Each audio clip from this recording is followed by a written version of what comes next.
Assalamualaikum warahmatullahi wabarakatuh. Di sini saya sebagai kelompok 2 ingin mempresentasikan materi bab 3 yaitu konsep manusia sebagai makhluk bertuhan.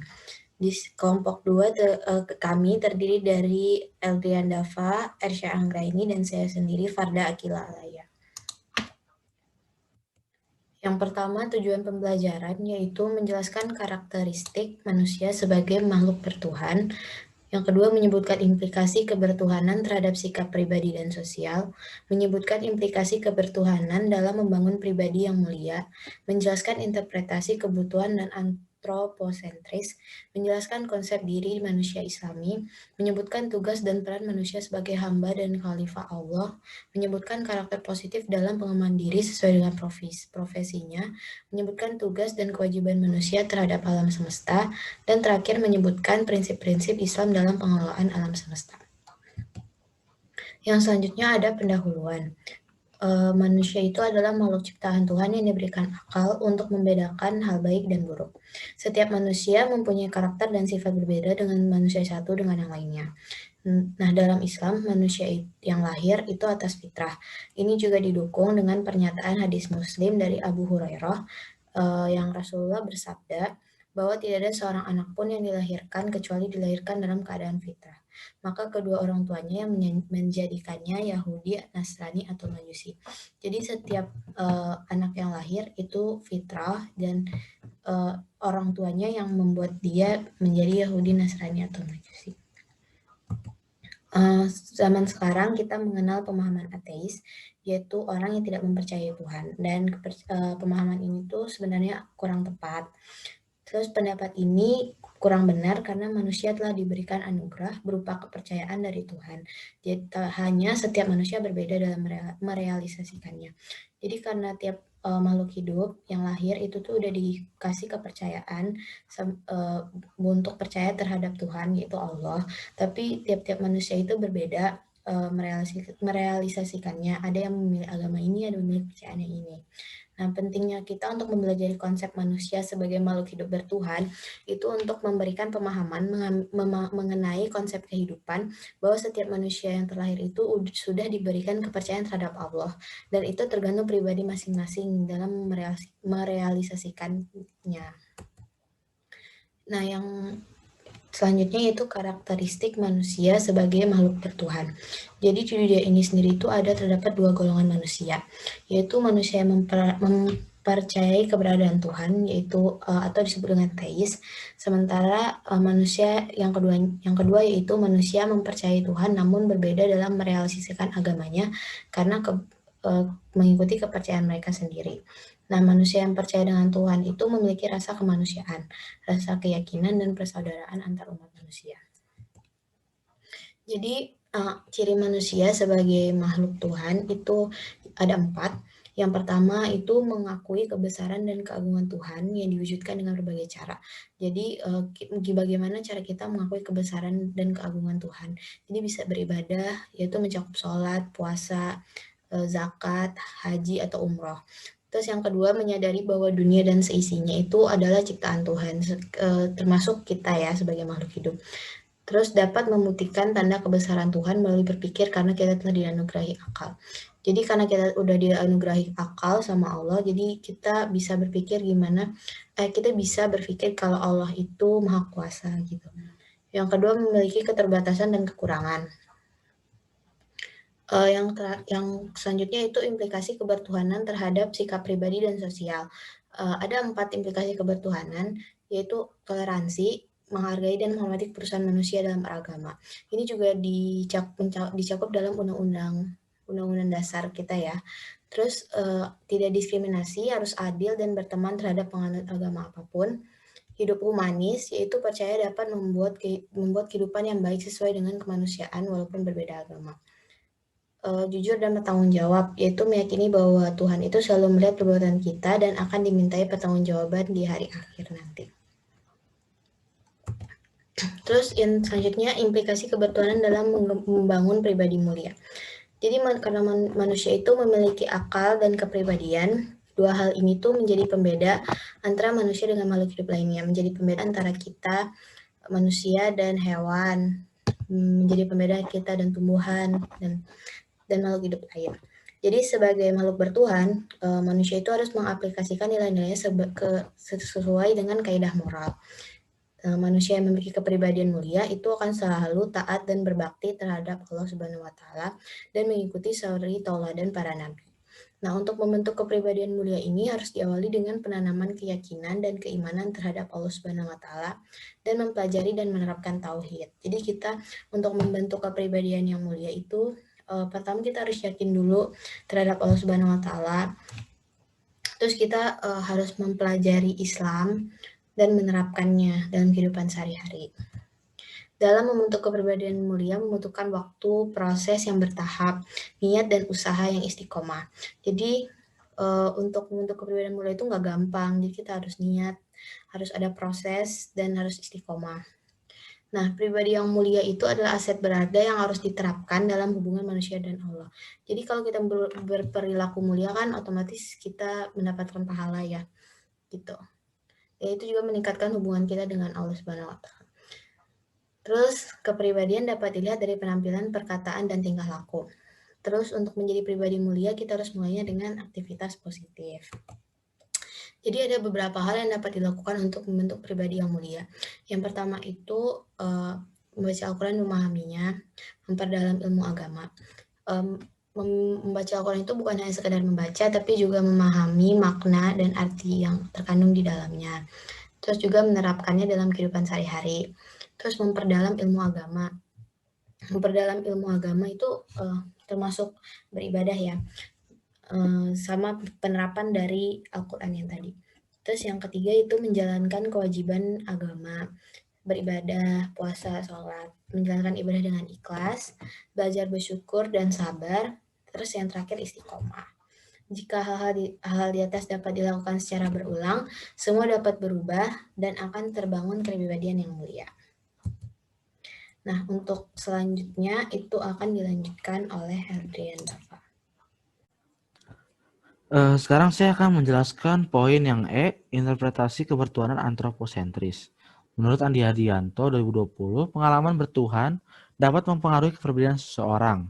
Pada kehidupan modern ini, manusia lebih mengutamakan aspek fisik material yang dapat membuat aspek keberagamaan dan spiritualitas ini semakin tersingkirkan dan terasingkan.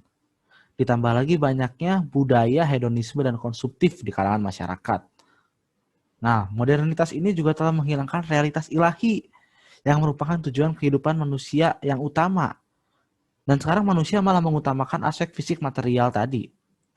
Manusia modern ini dapat melakukan penguatan spiritualitas agar memiliki visi ilahi yang kokoh dan potensi bertuhan atau kebertuhanan kembali dengan proses pengaktualisasian akhlak Tuhan.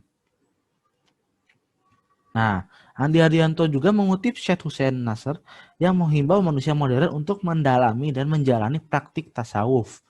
Karena tasawuf dapat memberikan jawaban terhadap kebutuhan spiritual ini.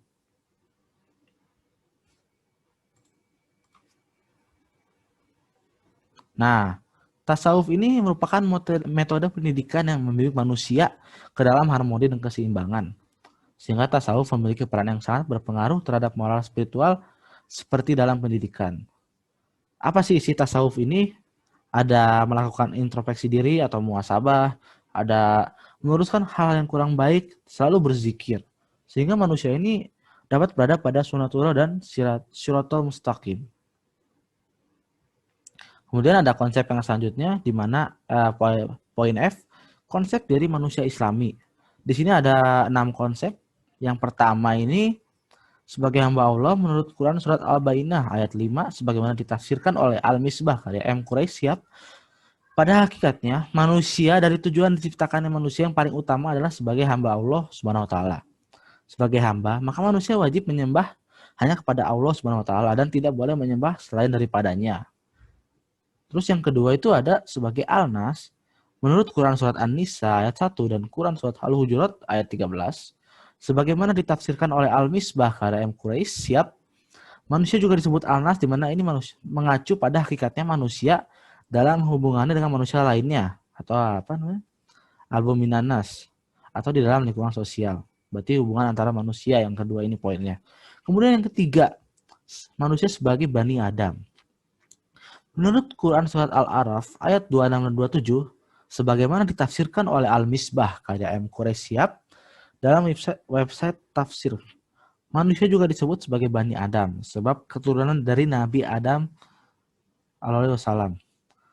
Sebab agar tidak terjadi kesalahpahaman bahwa manusia ini merupakan evolusi kera seperti apa yang disebutkan oleh Charles Darwin.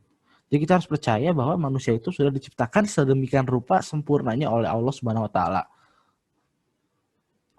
Kemudian yang keempat,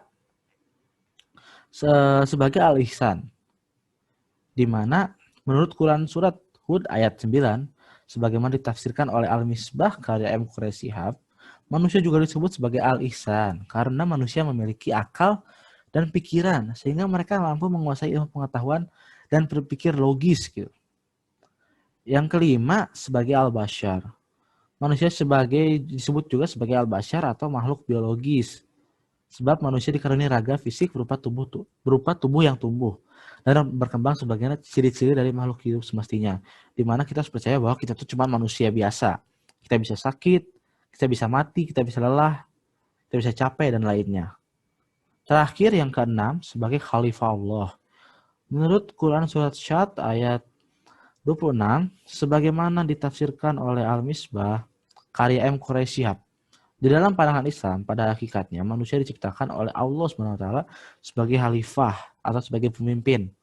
Nah, sebagai pemimpin ini kita kelak di akhirat amal dan perbuatannya harus dipertanggungjawabkan di hadapan Allah Subhanahu wa taala.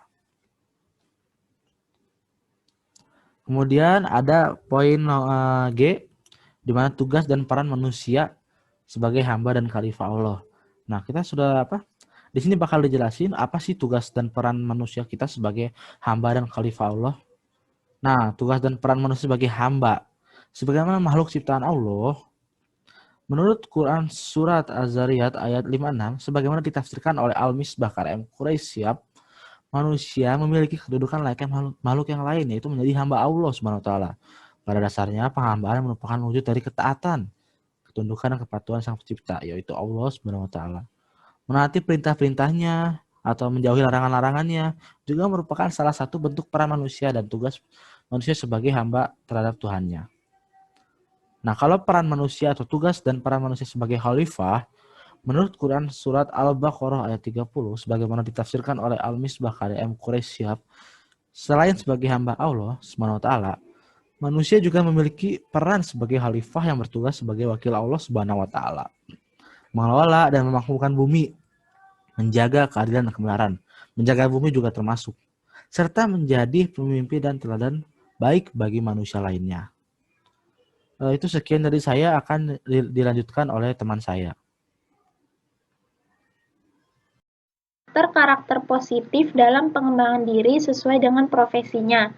Menurut KBBI, kata karakter diartikan dengan tabiat, sifat-sifat kejiwaan, akhlak, atau budi pekerti yang membedakan seseorang dengan yang lain dan watak. Dapat disimpulkan bahwa karakter adalah kepribadian atau akhlak yang mengacu pada ciri, karakteristik, atau sifat khas yang menggambarkan diri seseorang. Di dalam perspektif Islam, karakter yang positif merupakan suatu hasil dari proses penerapan syariat, ibadah, dan muamalah yang dilandasi oleh keimanan dan ketakwaan kepada Allah Subhanahu wa taala serta bersandar pada Al-Qur'an dan Sunnah.